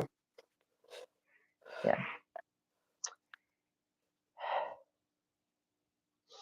I guess saying I have stuff to do just sounds kind of snotty and like I'm not taking it seriously. And I am, but like, what am I going to do about it exactly? Well, there's things that people could do, but you'd have to Yeah. organize. Right. I barely have time for this. Like, and the stuff that I do, um, a few years down the road, I expect to have more time for things. Yeah. What is on your table? The green stuff. These are jade, I think, and this Ooh. is I'm like, like, what do I do? I just like notice crystals. I'm like, oh yeah, these are both jade, I think, and this looks like a little rose quartz. cool. Yeah. I And I like think that. this is a pillbox. I just like found the nicest stuff sitting here on the dresser and like put it there for You're visual like, flair. I like your curtains too. This room's nice. You Uh, should stay. You should do this room. Why do you not do this room more often? because well, this is where we were the other night when we were talking, but this is my mother-in-law's room. So Oh, okay. Yeah, I didn't notice, but yeah, okay. Because it's a nice room. It looks like you can put a little bookcase behind it. You can make yourself look all professional. It is like the most nicely decorated room in the whole house. Now you mention it, Right? funny that. I could go Mm, on, but I digress. yeah. I'm not going to complain about such things in public. Nope. I would But expect you to. hmm, I said I wouldn't expect you to. That's not good. I have like a whole page of notes here. The capitalism just has its roots in the repression of developed social power, right? So like it Hmm. has to have that in order to be like the accumulation of wealth then like depends on Yeah, one slavery, of the things right? that helped. That's one of the things that Marx got wrong, is that he thought that we would be eventually a primitive accumulation and what I call patriarchal accumulation, which is the exploitation of reproductive labor. That would cease to be at a certain point. But what he failed to realize is that capitalism cannot exist without the exploitation of um, race and gender, basically exploitation. So the reproduction of labor and the primitive accumulation of outsourced sweatshops and stuff like that. Like that's necessary to exploit and use for and like unpaid. So it's like kind of like the invisible capital accumulated from that labor. So Yes, without that, just it can't stand. It won't be able to function the way it does.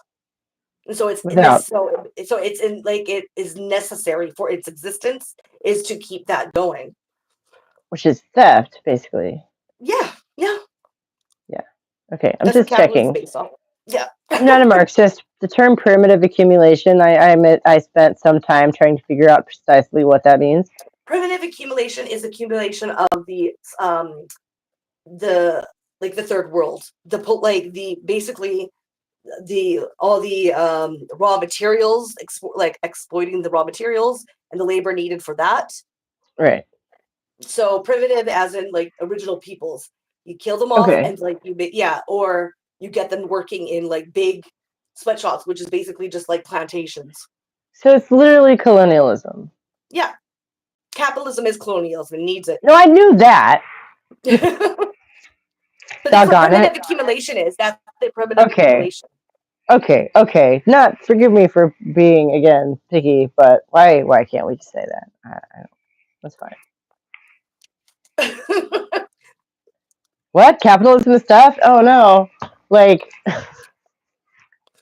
yeah, I knew that. Anyway. Hmm. Just Yeah, that's making what the primitive sure. accumulation is. Okay, just making sure I understood the terms. So that like I liked this part. I think this might be my favorite. That exploitation and reproduction of the workforce are like mutually antagonistic. Mhm. I like that. That's fun. That sounds almost like just a force of nature almost that like you can't abuse people and then expect them to proliferate at the same time. Right? Yeah. I think we might be witnessing that right now too. Yeah. That's what I mean. Like the correlations is say that's why I think this is an important book. Because Oh yeah. we'll keep seeing it too. We'll keep seeing the correlations. And up to this day, like you said, up to this day with the World Bank structural adjustment programs that initiates on poor the third world, like isn't that like it's the But same thing as privatization of the commons. yeah.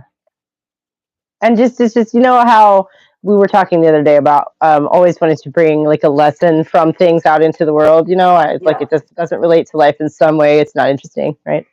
Yeah. And I just keep coming back to that, like, batten down the hatches, ladies. It's going to be a bumpy ride. Like, Yeah, it is. Well, yeah, protect exactly. yourselves, protect yourselves. That's what I would say. And that's why I find it frustrating when you have a lot of these gender critical feminists who are very pro capitalist and like, but you're just shooting yourself in the foot. Who's this? Like lots of gender critical feminists out there are, a lot of them are genderists for one. They talk about See, like, I've been drifting away from this for a long time. You mean like Kelly J. Keene? oh yeah, well she's definitely a most notable one, Okay. but people follow her, and so lots of the women that you Yeah. don't see out there speaking, a lot of them, when like, at least when I come in contact, really like subsume into like, just like into like idolizing her or Hmm. idolizing like the process of capitalism. Like, say, even take what was her name, Brittany, I forget her name, she had a YouTube channel. Yeah, yeah, She would yeah. always talk about like the advantages of capitalism and how great it is, and I'm just like, girl. And she would talk about how she studied Marxism. I'm like, no, you didn't. I don't Like, remember her seeing her talk about that, but she oh talked yeah, about a lot of stuff. I still miss, I haven't thought about her in a while, but I wish she would come I back. feel bad She for did her. good She's stuff. been through a lot. I'm not trying to I like know. I know. just pick on her. I'm just saying, like, I'm just like frustrated with this ideal of like idealizing Yeah. capitalism as a good thing, just because it's part of the just, it's almost like every single thing now, because of this happened with transgenderism, anything about of quote unquote that's left is bad. Like, it's like a spook, Oh. and No, it's I know, like, I know, I know. it's The just forced scheming, association, the and it's forced like, that's so association, bad. like I don't know, it's like assumed associations, really. Yes, exactly. Yeah. Without actually And knowing, you're just assuming that everything that the left has produced is wrong and bad and horrible, but it's not. It's Miss Alpha transgenderism really says, fucked over the left. And I'm talking about real left, because it's not just feminists who disagree with, that are on the left, that disagree with transgenderism. There's a lot of actual leftists that think that it is a, I hate to say it, psyop kind of a thing. It why do you helps, hate to say it? I mean, what else do you call that? Alfalfa says, right? I Yeah, definitely appreciate her contributions to online gender critical discourse, but there's a lot to be desired from her too. I guess I hadn't heard anybody but British people use the term gender critical in a while. But like I yeah, say, I unsubscribed from all of the few that were left, basically, most of them. I still have a yeah, couple, but like, I don't know. yeah. It There's is. definitely a lot to be desired, is the right term to put it, because, but my issue isn't really just Kelly J. Crean and a lot of the people that are, out there talking, that are are visible, but the people that are listening to them, because they're getting sucked into that same sort of mentality, like the Yeah, ones that you don't see, at least from my communications with people that I know in the movement, right? yeah. So that's frustrating. Well, it just looks like the same damn thing. Yeah, Who got given attention? Who got given airtime? Who exactly. got given blah, blah, blah, blah? The right wing people, because they wanted to Exactly. associate gender criticism with right wingery. Boy, there's a Exactly. tongue twister. Hmm. And so, yeah, you have your Kelly J. Keens and stuff of the world, but uh,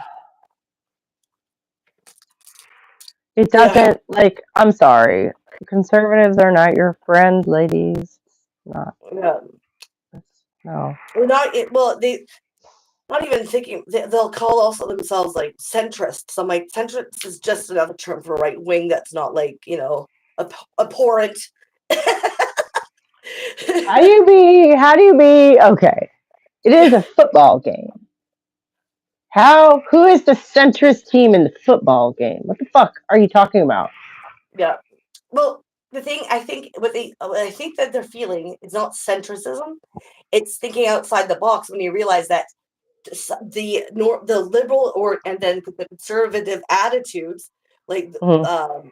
you pick and choose what points that they've got right. That doesn't make you in the middle. That makes you think out. That's because you're outside the box, because you're, instead of picking your team, you're critically thinking. but that doesn't make you a centrist. And that's the Right. thing. If they think that makes you centrist, it's still boxing you in, even though Yeah. you obviously have some ability to critically think and analyze the actual information, not just go by your team, right? Well, that's still accepting, the spectrum that they are Yeah. working with. Well, that's what I Alfalfa mean. says, is it strange that the gender critical feminists that get the most airways are also the most capitalistic corporational? Yeah, that's what I'm Yeah, saying. I think that's what we're saying. exactly. Yeah. It's why I can't really listen to Megan Murphy's new podcast. I don't even know she had a Oh podcast. God, Yeah, right? no. Yeah, no. I almost forgot about her. Well, she's I now in the haven't thought about People's her in a Party, long right? Have time. you heard? Have you heard? In No, no, Canada, no, she's no, at the no. People's Party. She moved back from Oh. her bougie life in Mexico. Oh my God. Because yeah, she's like complaining that she had to move to Mexico because oh, they were gonna make her take the vaccine. I'm like, shut up. No, you were not being targeted. You weren't gonna be going into like the the gulag because of it. You She's just trying to make an anti-vax excuse too. because you wanted to go live in Mexico and have a bunch of servants and live it up bougie style with your money. Wait, she's anti-vax too. And Yeah, I didn't so know that. when she's come back, and now she's like being political and being part of the political party, which is just an alt-right political party. Oh, how nice. Right? And it's just like, Yeah, she complains a girl, lot yeah, about the so feminist. lockdown. Much feminist. Yeah, wow. It's like you didn't have to take you didn't have to take the COVID whatever shot. You didn't have to. They wouldn't have come for you. Like, stop acting like you're like some martyr. You're not. You just wanted to be bougie up in Mexico. Like, stop it. Stop it. And it's just the kind of thing where her articles back in the day, I'm talking like 15 years ago, you rubbed me the wrong way somehow, and I figured I was just jealous. No, they started to become like, she obviously doesn't. She claims, I used to be a socialist. I'm like, bitch, you don't know nothing about it. I don't think you were. I don't think you were. I think you're lying. I think you're a grifter. Mm. You just happen to be up with this transgender shit because it affects you as a woman. That's the only reason why you push back. But you, girl, are a grifter. That's what I think. That's my 2 cents. I'm sorry, but it's true. She wants the popularity. Well, and I know I sound like a bit harsh, but I know her personally. Like, I've met her before. I've had one of my close comrades, I guess you could say, work with her and have been treated like shit by her. She is a snob of the highest degree. Oh yeah, she walks around thinking her shit don't stink. Demand. She's very diva in real life. Oh yeah.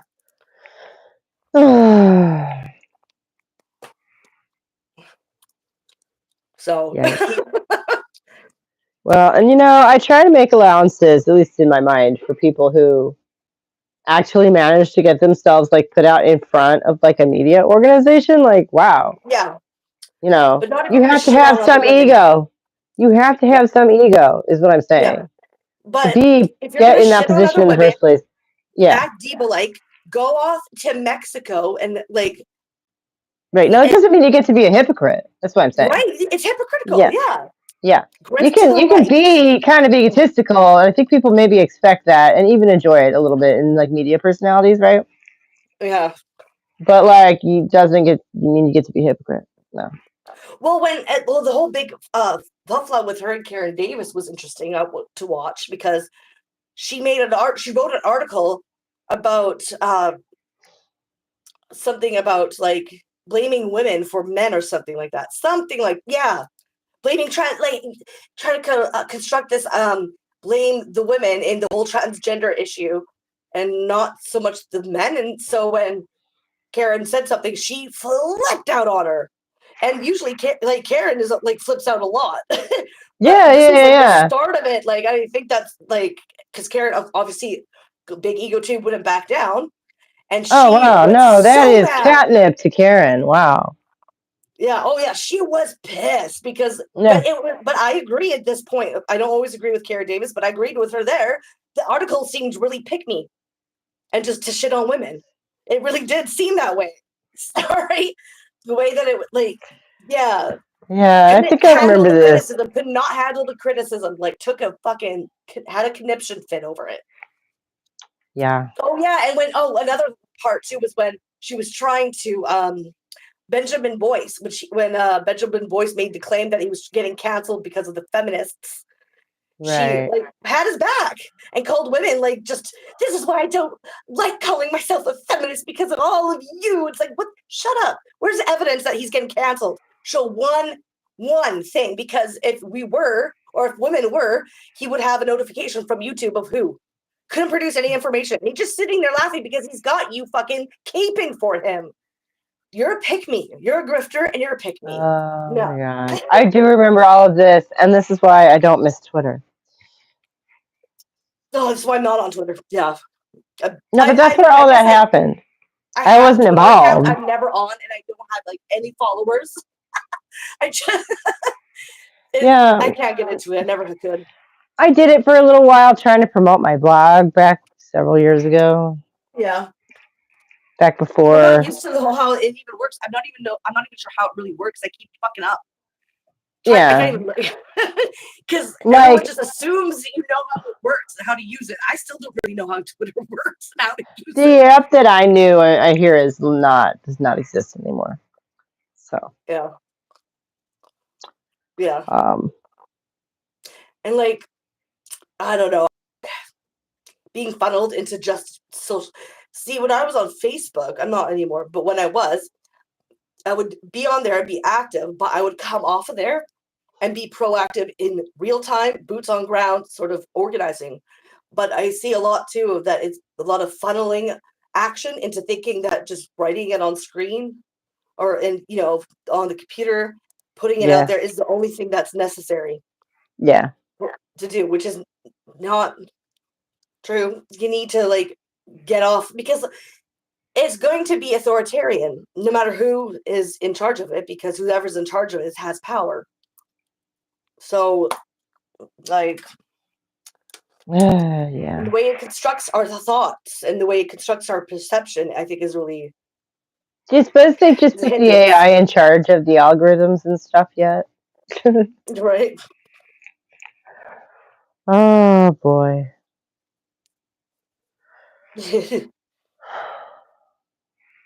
Oh, did you end up reading the? I sent you. No, I sent someone else. Never mind. The RCA thing with the Republican in the Bangladesh Oh dancers God, no. transgenderism. I didn't hear about that. But Yeah, no, Republicans no. in I think I sent you Bangladesh? the link. I think I sent you the link too about the right wing funding Oh my God. outside of the West, Just transgender ideological sort of organizations as a way to disrupt and to did you send me that delegitimize a while the ago? left. Yeah. Yeah. No, I do remember that.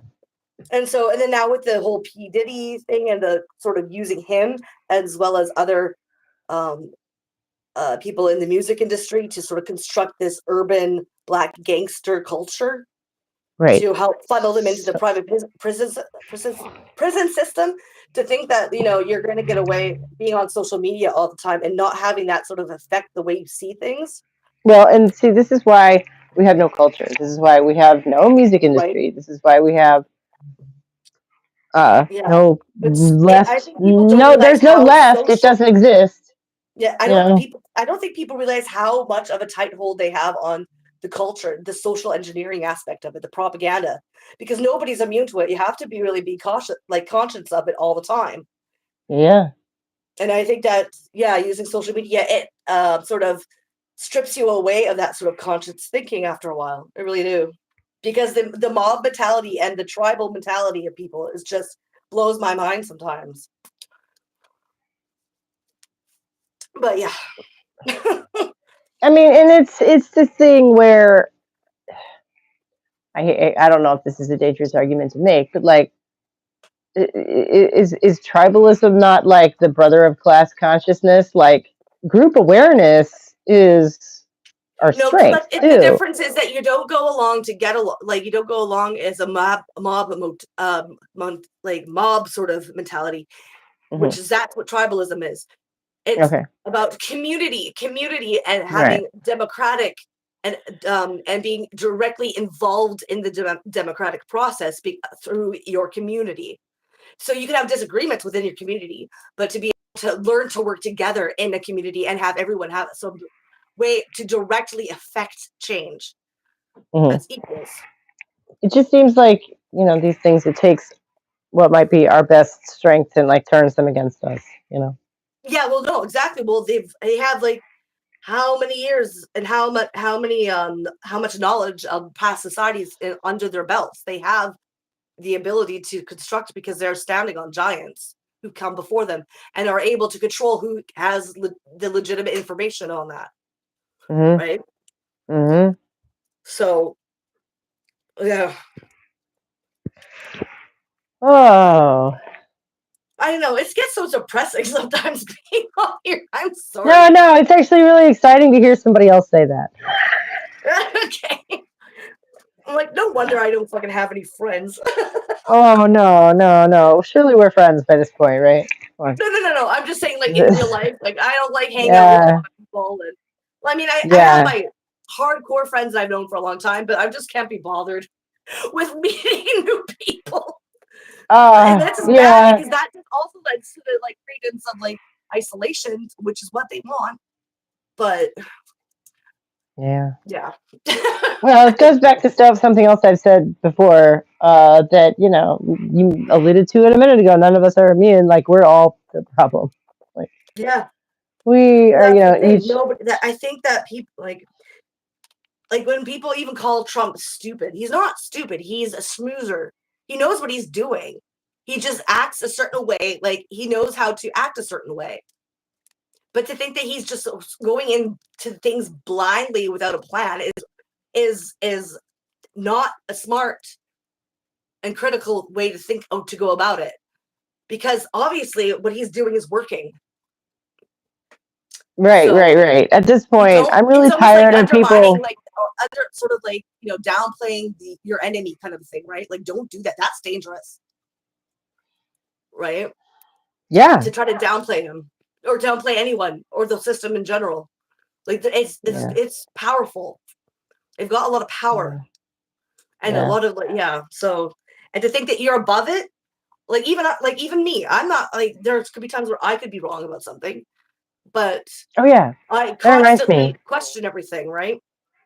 You're right. I mean, not constantly. There are some things I'm sure that each of us takes for granted because that's just how the human mind has to work. But yeah, I hear what you're saying.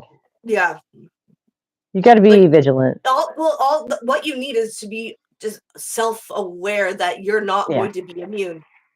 right. Be So if something wary. doesn't match, if something doesn't seem right, doesn't fit in your like thought process, if something's not coming together, you need to reevaluate. That's all. I don't think people do that. I think they just go ahead along with the mob because they like that mob mentality. You don't have to think. You just go by Right. emotions. No, and I was watching something the other day about how pattern recognition is like one of women's great strengths, that we've had to acquire basically to survive. Yeah. And we get shamed for it. Oh yeah, totally. I thought Totally. that We was, darboed it. We get darboed with yeah, it. Yeah. right, right. That was a big, yeah, moment in something Yeah. I was watching the other day. No, but so I had a thought that I wanted to continue from what you were reading, how the exploitation and reproduction of the workforce are mutually antagonistic, right? And the way that they've like solved that problem is that by controlling women, you control the workforce, but like gently, Yeah. like through the mother's hand, right? So, Yeah. Oh yeah. which is what I've been saying all this time about how motherhood is a powerful force for feminism. If you could like change that, I know, right right? Well, there. that's Like, what Sylvia Federici had her own organization back in the 70s called Wages for Housewives. And it was mm, because she does a lot of analysis with housewifeization and the devaluation of reproduction of labor. So I think you'd really like to read some of her other stuff too, because like, yeah, she really goes into the whole like motherhood and the reproduction of labor and having that be devalued and is now unpaid labor. And her organization was about actually getting paid for the housework, for the reproduction, because that's an invisible, unpaid commodity that capitalists are gaining from, right? Yeah. Well, obviously. Yeah, obviously, as we can see. But yeah, Right. no, I understand the whole devaluation of it, from in the feminist movement itself. And I like, on the one hand, yeah, it would be great to get paid, and it would solve a whole lot of problems for, paid for the work that I do. But on the other hand, it feels sort of insulting, and it feels sort of like, I don't Why know, who insulting? decides, huh? Why insulting? Like, who decides how much I get to get paid? Not me, right? Um, I don't know. I wish that we didn't have to worry about the whole, like you were talking about being alienated from the fruits of your labor, right? Like, why do we even need to deal with the money? Like, it's annoying, Well, that's another honestly. thing that I think would be important if people really worked to be self-reliant, because Mm. like grow your own food, have your own like little like lot, so that you, and like, because we as a society in the West have absolutely been divorced from like anything tangible when it comes to where our necessities of life come from, the food, the clothes, right? We are completely, it's completely abstract to us now at this point, because we get people in the slave colonies, basically, I'm going to call them that, to do it for us. And so we're so divorced from like how to get that, how to, like all the work that it goes into the production of it. We're completely divorced from that, and all we know how to do is like things that aren't tangible, like tech, like, doing the things that can easily be done by robotics, right? Which is dangerous, because once that can take over any sort of job, the robotics aspect of it, we're useless. There's no need for us anymore. We're a useless tool that doesn't need to be used for any work. What do? You throw that tool away, right? So Hmm. yeah, that's scary thought. And so I think it's important for people to learn how to do those basic necessities of self-reliance. Which, like, how exactly? I mean, should you keep chickens too? Should you slaughter your own You pigs? can. Like, how You far? can. I know how to I can gut a crab in 5 seconds from I'm alive to starting dead, to right? think things are heading that way. There's not a lot of crabs in Tennessee, but I'm starting to think things are just generally heading that way, because Yeah. people are starting to accept that they can't rely on, which I think is really, see, I don't know. I am more of a social services sort of, I think, ideally, okay, the government So should be yeah. in Yeah, charge of, well, so then you wouldn't need necessarily to do subsistence farming. You could except have for when you don't co-ops have and, social assistance, which you won't have, because they're going to come for that. They're going to take that away no, from I you. know. That's Yeah. the point, right? Yeah. Because social assistance in the capitalist society relies on the capitalists to give you to you and allow for it, Right. which is right. It'd be different if we lived in a different society, but we don't. So, and I say crabs simply, I'm on like an island. Like, Yeah. I know there's a lot of crabs here. I go crabbing. Nice. Yeah, I go crabbing. I go fishing. I can hunt. I know how to skin and I know how to fillet. And I know how to use all the animal. But I also Wow. been, well, yeah, I mean, I've been involved with a lot of the indigenous movement for land. So Oh, I've like okay. been up in the boonies, like getting taught this stuff, which is I think essential to like Well, yeah. have that knowledge. That was going So to be I've my been question: is where you picked all that up? yeah. So I've been taught by a lot of the sort of the land protectors, I guess you would say, the indigenous Well, who, here's because a we have, a because in con. the West of Canada is unceded land, meaning that it's technically, if you wanted to be, if you go by international law, isn't a part of Canada because it's unceded. Mm, So they, and of course, a lot of mining, a lot of exploitative industry want to go up there and do what they do, cut down the trees, mine the fucking uranium, put like a big like oil pipeline through all their land that's unceded. So what they do is, because legally it's theirs because it's unceded, they can occupy it if they build a house on the way, if they like use what's termed use the land, as it were, as it seems, even though they shouldn't have to do this, then it legally they don't have a right to go through it. So a lot of the time you get lots of land occupiers, protectors up there, indigenous, that sort of need people to come and help. So a lot of what I was involved with, especially in the beginning, was going up there with a couple other people and helping form a movement of other people who are not indigenous but want to help and get them sort of bust up there and like help with the and learn different like skills that is substance driven. So things like making being, because it's so scarce, you're so isolated up there, you have to know how to survive. So going there, you learn a lot of how to actually live off the land. So yeah, just some more information about me, I guess. Oh, it's kind of scary. Like, realistically, I'm not sure how practical all that's going to be for me. I don't know. I guess we'll find out. Mm-hmm. Yay. Um. Well, I mean, on the other hand, it's not practical because like, depending on where you live, for you, I'd say you garden yourself right now, right? Yeah.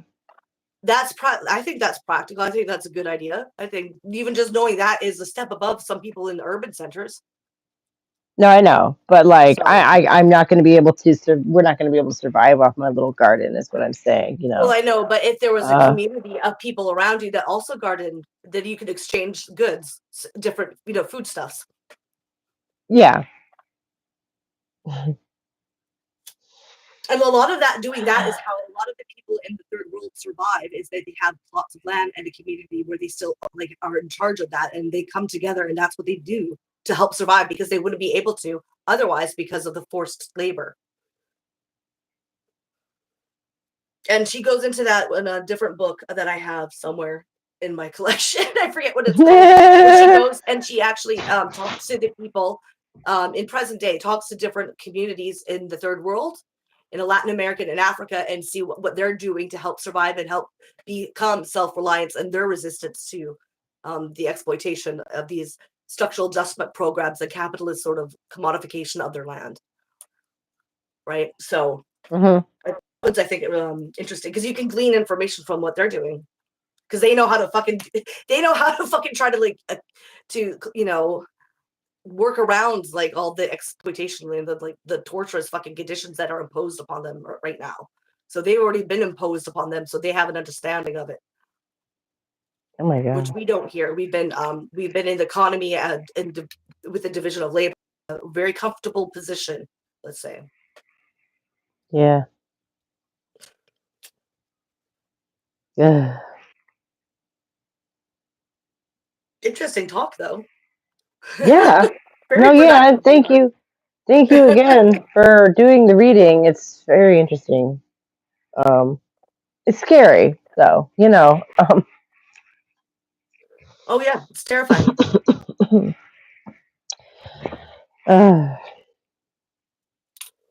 But see, this is why I'm so cynical all the time.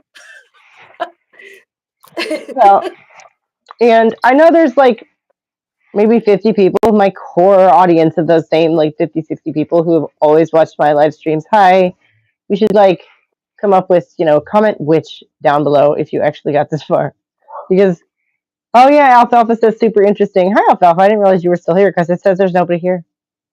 That's fun. Yeah, it does say that there's nobody here.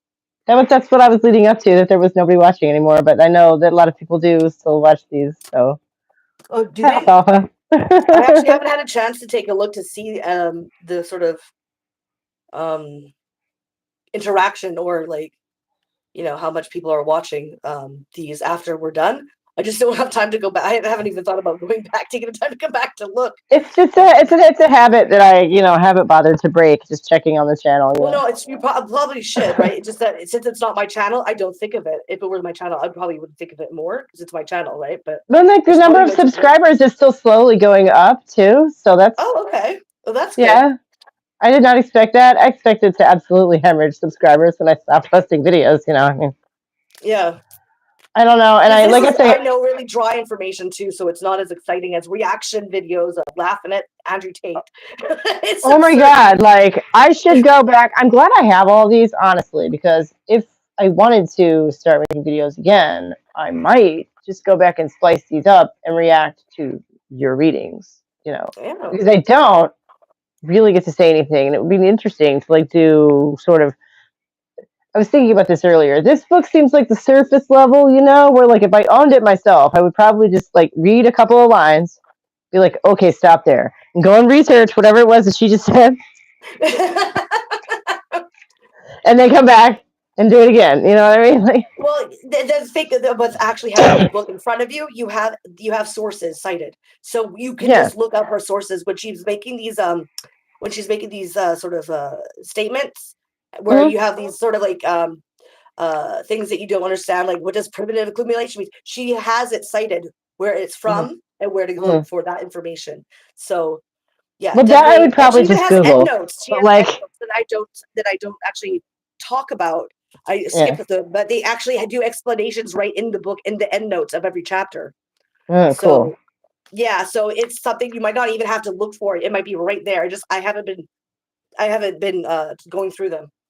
Okay, so So my sense is not off, really. Like that's what you're saying. yeah. But there's definitely more to be dived into um, with Mm, this. there's a lot. Yep. Oh. Yep. And we've gone through various scenarios already, which like play out the same way, right? And it's What? just we've gone through various scenarios throughout history so far that have played out pretty much the same way, Hmm. right? So, Yeah. Well, what she's doing, she's setting up is the sort of before the witch hunts, setting up the reasons behind the necessity of it, right? The enclosures, the land expropriation, how feudalism to capitalism, and then she'll integrate with the start of the witch burnings and why it was necessary for capitalism to um, exist was the witch burnings, and how it served as a beta test for the slave trade and the plantations and the means on which to sort of control and command the natives of the indigenous populations of which they and slaves that they brought over, and incorporate what they did there in the genocide of their aboriginals, how it correlates to the witch burnings as well, because they did exactly the same thing that they did in their own country. They brought it over to the Americas. yeah, I think you've mentioned that before. It's so awful. Yeah, it's pretty awful. Oh, it's up there, contender for like most awful thing, I think, maybe. Oh yeah. On the grand scheme of things, like that's a pretty fucking grand scale right there. Yeah, like I'm just trying to look through to see some of the pictures here, see if I can show you some things to look forward to. Like we Oh will get yeah. into that. Like this is some witches that are getting burned right here. I don't know if you can see that. So we still have a lot Mm, to go. Um, and so we will be going through them. It just this is like later on, right? We have to sort of understand why it happened in the first place, right? mm-hmm. So it's necessary. But yeah. So and that's like quite a bit of ways because we've only did this, right? Yeah. We still have that. Oh, okay. That gives So me a there's a pretty good lot. sense. Yeah, There's a yeah. No, lot. that's fine. Like I say, I don't want to say that I'm enjoying it because it's heavy It's not a joyful stuff, but experience, but it is, yeah. yeah, it is informative, I guess you could say. Not Oh enjoyable, yeah. informative. I'm still looking forward to finding out who specifically it was knew that, all of that witch nonsense was about controlling women and not witches. Well, if you want, I could try to skim it later on, and I could to see if I can find it and let you know. Okay, if we get to it, Otherwise, I'll just wait. That's probably next week, right? No, probably not. Now? Well, that's what I'm It's really in this to learn. yeah. Well, we'll get there, but I'll let you. I'll skim it and then I can like give you that information so that you can do Okay. with what you want. Who are those corrupt motherfuckers? I do Yeah, want to like, know I want to that. know. I want names. I do. Give me the names. I want to know this motherfucker. Yeah, because I actually have a couple of candidates in mind, so I'll be very, very interested to and Yeah, who so that is. I think next Wednesday that we do this is we'll be doing the price revolution and the pauperization of the European working class. I'm just looking at the subtext. The next is the state intervention in the reproduction of labor, poor relief, and the criminalization of the working class.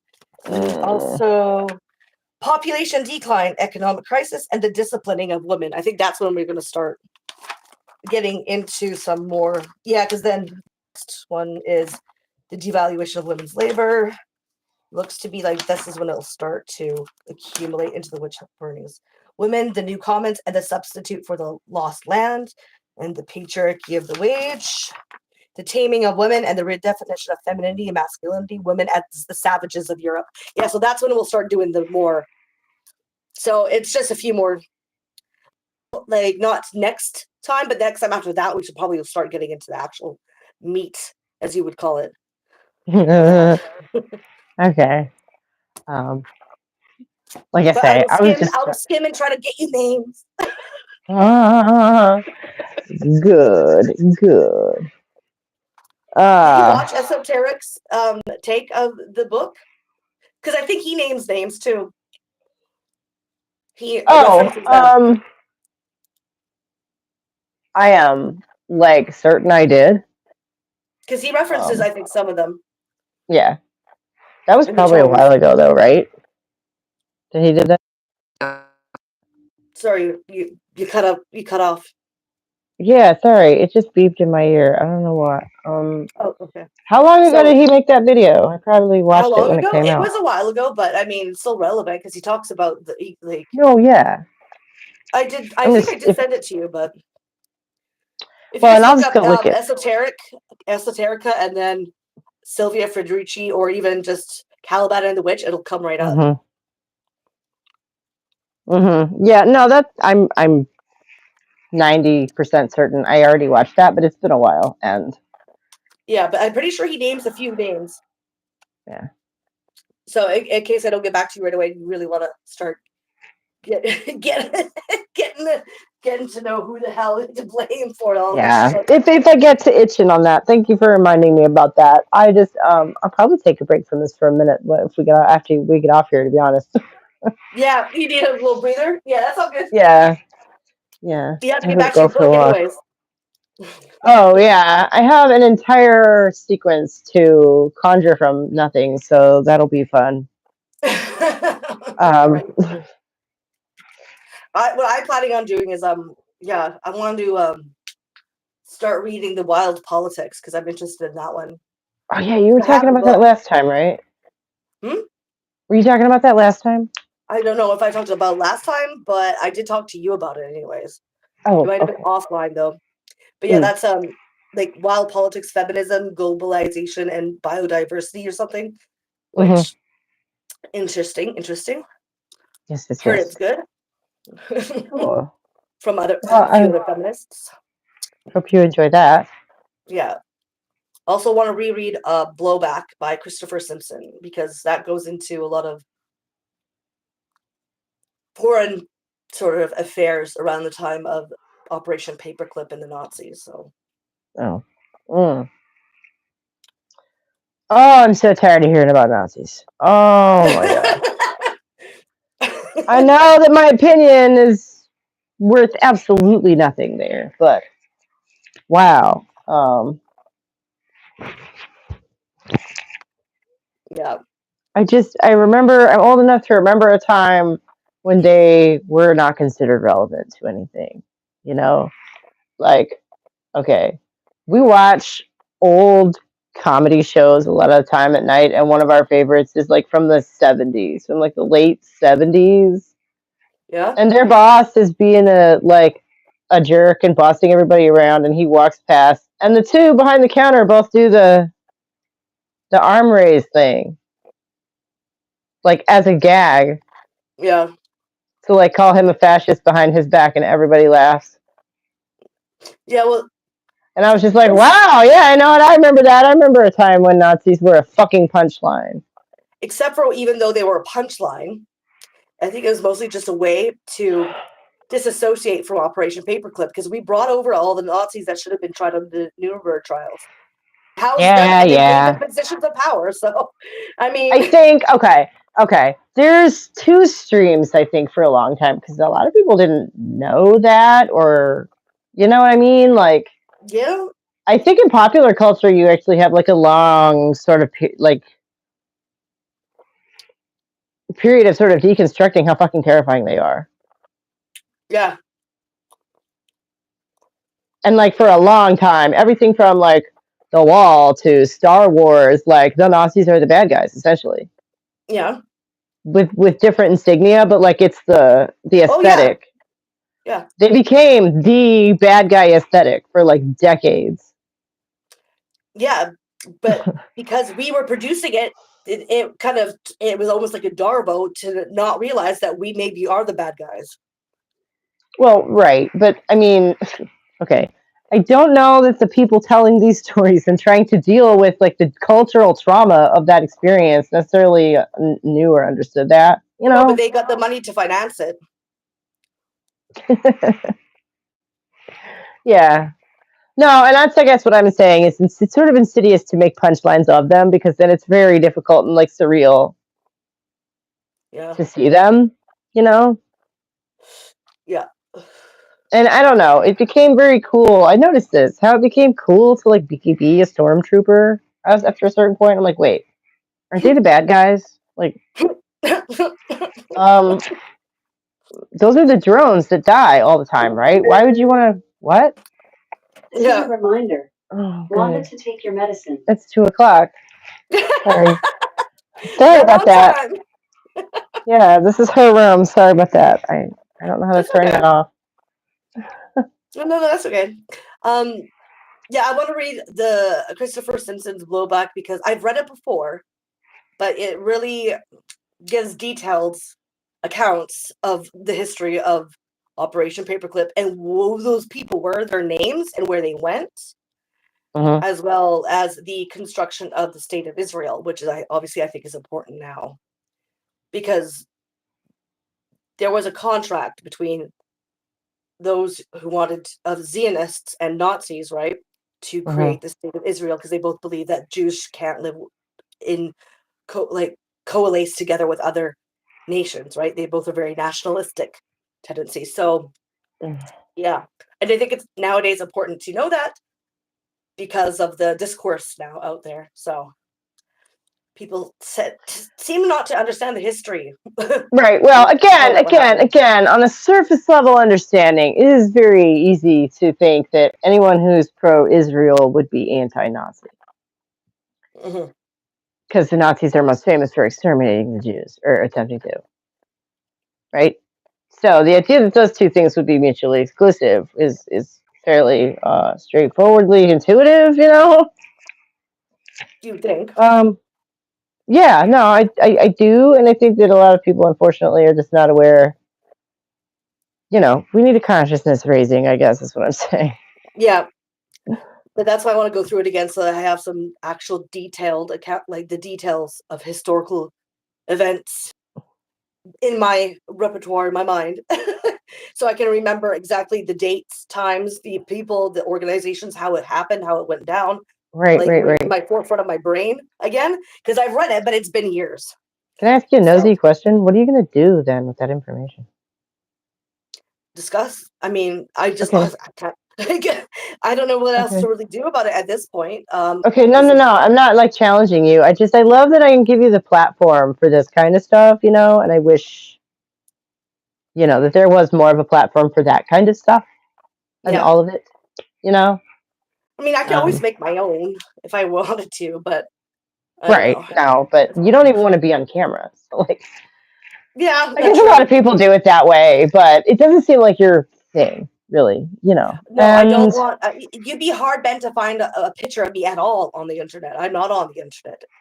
I always Right. thought it was dangerous to do that, to put your face there as a profile ever, or just upload videos of yourself and photos of yourself all the time in every angle. It's dangerous to think that that's not going to be helpful in case there's like to the opposition, if all of a sudden you disagree politically on a position, because now they have all the information on you.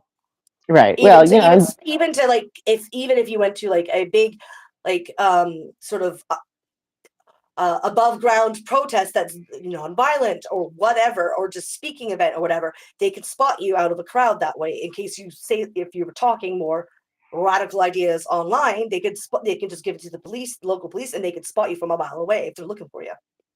Mm-hmm.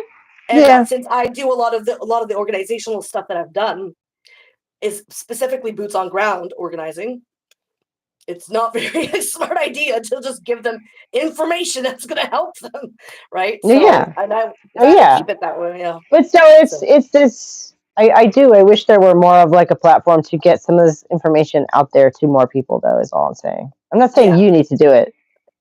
no, I know, but I think it's important to question like what's your part to play in all this. If you want to, Yeah, and what are you like going to do with I this wish info? I could do more. I think I you're think doing I a have a lot lot. already. You're allowing Thanks. me on your own channel reading all this to be like, listen, if nobody's going to read it themselves, I'll force you.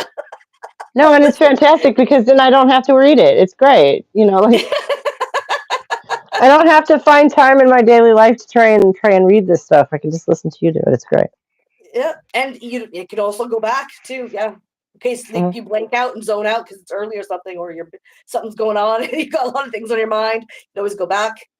Right, So and now like it's I'm on record. saying, I legit may go back and analyze some of it later for other videos because it is so on point for exactly what's basically my life's mission at this point, I guess. Yeah, and it is a lot of dry information, so just taking it all in just right away, just once. Yeah, it's Right, and I think that would be like the service that I might render is that I could use my, dimpled face and amiable demeanor to like sort of parse this shit for people, you know what I yeah, mean? yeah, that'd be good because I don't know how many people are going to watch a full length hours, whatever it takes Like me I say, talking about about dates 50. and Hi. times and dates and times and like the like very you know explicit information that are very dry, right? Too. So Right. yeah, It's not though. It's not. I mean, it's dry in that it's lacking a lot of depth. You know what I yeah, mean? She's painting in big strokes, not like broad as in like lacking detail, because God knows there's detail. But she's connecting big points. You know what I yeah. mean? She's doing it on a macro level because she's taking Yeah. things that are like worker based and historical based and connecting it together with the economic and political and the religious and yeah. So there's a lot of things Yeah. that are on a macro level and systematic level that she's trying to Right. connect. Yeah. It's really high swings that she's making here, and so there's a lot to dig into in each, Oh yeah. point and the connections that, yeah. So I think that could be really fun and interesting to do one of these days. And I mean, it literally just ties into it's I feel like it would be hard to explain how exactly this ties in with the book, but this, like, I don't know, the book is almost a sequel to this, you could almost say, like, hmm and like it's because it's all these same cultural like currents, Yeah. from a very specific like on the ground perspective, basically you could say. Yeah. Yeah, no, in a nutshell, that's yeah. Yeah. Yeah. Yeah. Agreed. So you're helping me do book research too. Like it's all good for me. I'm So that's good. yeah. Yeah, it's a cooperative relationship. Yes, yes, yes, yes. And it's all hopefully good for other people too. They get this information, Yeah, if they're interested, it'll be here, and they can listen and glean through it what they will. Yeah. Ooh, and send me the picture again. I like to make the thumbnails, look like Oh yeah, a yeah. thing I can instead send of you the just picture. random picture of my face. Okay. Do you want me to send a picture for the ones I hadn't yet done? Yeah, that'd be swell. Okay, so And I can just I'll super send easy to them do that. all to the chapters and the beginning, whatever it looks like. Mm-hmm. Where is it? Okay. You know what I mean. This one of these. Yeah, with the what it is on it. Yeah. Yeah. The book cover. The cover page. The cover page. The book. Oh my goodness. Yes. You gonna live? And on that beautiful note, I probably need to go. I've got Same, things I gotta same. get done today. And I'm still in my pajamas. And that's another like uptick for me not having to show my face. I'm literally doing this in my pajamas. I think I've done it in my pajamas. It's fantastic. It's fantastic. Why get dressed? I mean, yeah. So, well, I want to be comfy about this, you know? Oh my God. So, So yeah, okay, a couple of weeks, So, 2 weeks, and we'll be doing the next part. Yep. Yeah. All right. I'm All looking right. forward to it. So thanks again for everything. Yeah, thank you. I have to figure out how to end this now. I can't remember. How do I All get out right. of Bye, here? Alfalfa, and anybody else who's watching, comment which down bye. below if you made it to the end. Bye, guys. Bye. Bye, Kitty. That's the wrong button. Okay.